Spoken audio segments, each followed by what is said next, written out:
Awas Pasifik panas, ada manuver baru Cina dan Rusia. Nearly half a century ago, these two neighbours fought a brief border war. But the latest China-Russia military drills show that hostility is now in the past. In this mock battle, the enemy is unnamed. It's a military partnership that's strengthening, thanks in part to both countries' worsening relations with the United States. 10,000 soldiers are taking part in the exercise, which will last for 5 days, the 30th such war games since 2003. Russia's President Vladimir Putin and China's leader Xi Jinping recently boasted that their countries' relationship was now unbreakable.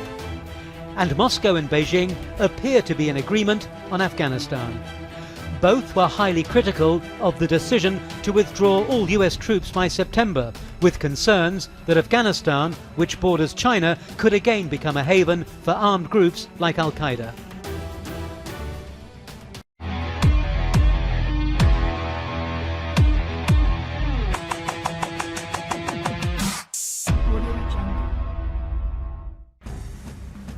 Rusia dan Cina semakin mesra. Keduanya semakin memperdalam hubungan militer dan diplomatik saat hubungan dengan negara-negara barat, khususnya AS, memburuk.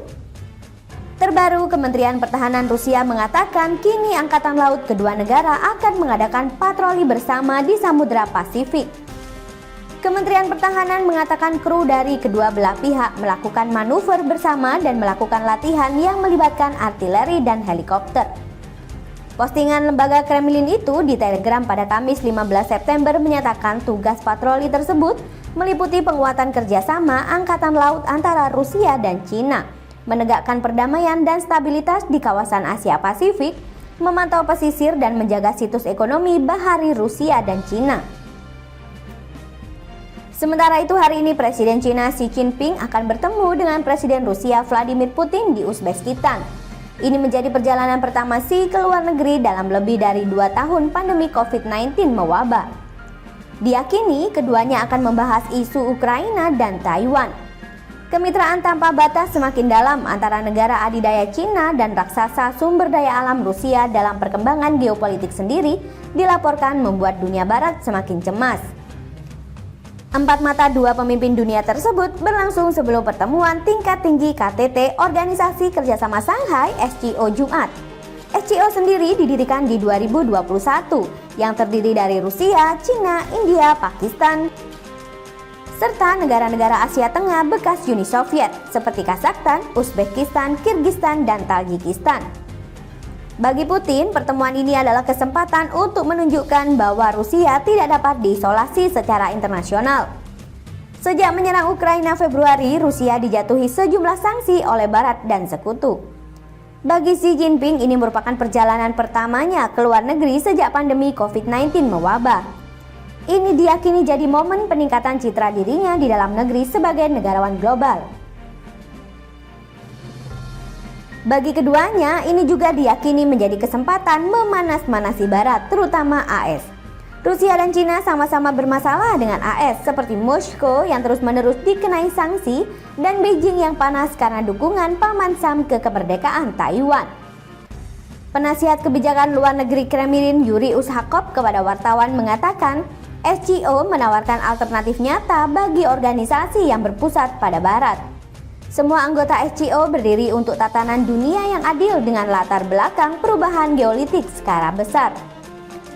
Perlu diketahui, SCO sebenarnya bukan aliansi militer formal seperti NATO atau blok yang terintegrasi seperti UE, tetapi anggotanya bekerja sama untuk mengatasi masalah keamanan bersama, bekerja bersama secara militer dan mempromosikan perdagangan.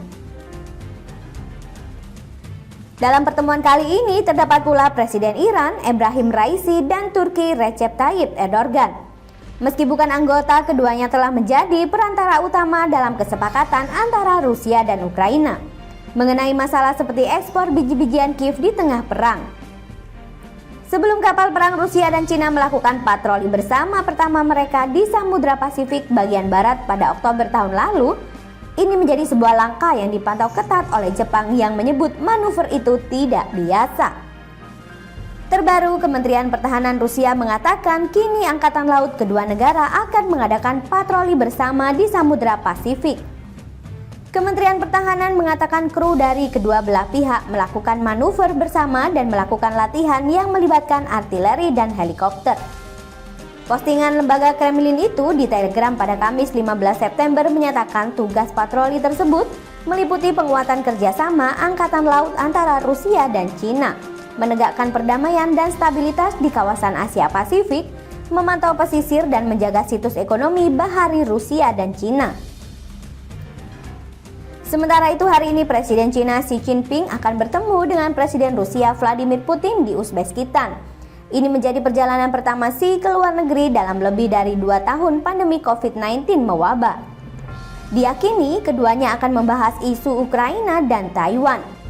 Kemitraan tanpa batas semakin dalam antara negara adidaya Cina dan raksasa sumber daya alam Rusia dalam perkembangan geopolitik sendiri dilaporkan membuat dunia barat semakin cemas. Empat mata dua pemimpin dunia tersebut berlangsung sebelum pertemuan tingkat tinggi KTT Organisasi Kerjasama Shanghai SCO Jumat. SCO sendiri didirikan di 2021 yang terdiri dari Rusia, Cina, India, Pakistan, serta negara-negara Asia Tengah bekas Uni Soviet seperti Kazakhstan, Uzbekistan, Kirgistan, dan Tajikistan. Bagi Putin, pertemuan ini adalah kesempatan untuk menunjukkan bahwa Rusia tidak dapat diisolasi secara internasional. Sejak menyerang Ukraina Februari, Rusia dijatuhi sejumlah sanksi oleh Barat dan sekutu. Bagi Xi Jinping, ini merupakan perjalanan pertamanya ke luar negeri sejak pandemi COVID-19 mewabah. Ini diyakini jadi momen peningkatan citra dirinya di dalam negeri sebagai negarawan global. Bagi keduanya, ini juga diyakini menjadi kesempatan memanas-manasi Barat, terutama AS.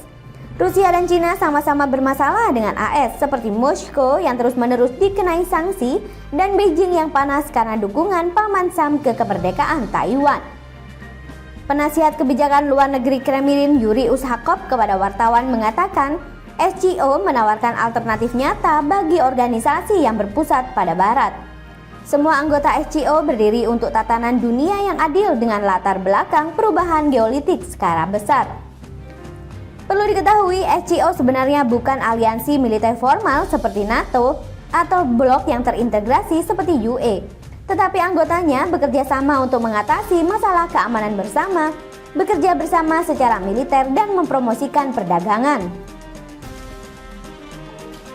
Dalam pertemuan kali ini terdapat pula Presiden Iran Ebrahim Raisi dan Turki Recep Tayyip Erdogan. Meski bukan anggota, keduanya telah menjadi perantara utama dalam kesepakatan antara Rusia dan Ukraina mengenai masalah seperti ekspor biji-bijian Kiev di tengah perang.